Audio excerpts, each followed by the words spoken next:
राज्य मंत्रिमंडळाची आज बैठकीत पीक विमा आणि जीबीएसचा वाढता प्रादुर्भाव यावर चर्चेची शक्यता। उपमुख्यमंत्री एकनाथ शिंदे आज मुंबई महापालिका निवडणुकीचं रणशिंग फुंकणार। मुंबईतील सगळ्या आजी माजी आमदार खासदार आणि पदाधिकाऱ्यांची वरळीमध्ये बैठक। आता उपमुख्यमंत्री एकनाथ शिंदेंचा स्वतंत्र वैद्यकीय मदत कक्ष मंगेश चिवटेंकडे असणार जबाबदारी। 2 मदत कक्षांमुळे राजकीय वर्तुळात चर्चा। भाजप शिवसेना आणि राष्ट्रवादी काँग्रेसच्या नेत्यांच्या सुरक्षेत कपात। ज्यांच्या जीवाला धोका नाही अशा नेत्यांच्या सुरक्षेत कपात करण्याचा गृह विभागाचा मोठा निर्णय। खासदार सुप्रिया सुळे बीड दौऱ्यावर। संतोष देशमुख आणि महादेव कुटुंबियांची घेणार भेट।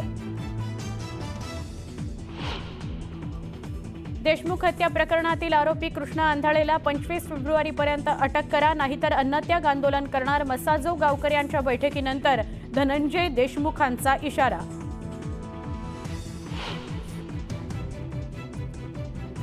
नितीन गडकरी साहेब राष्ट्रवादी काँग्रेसमध्ये जाणार अशा बातम्या देऊ नका। जयंत पाटलांचा मिश्किल टोला।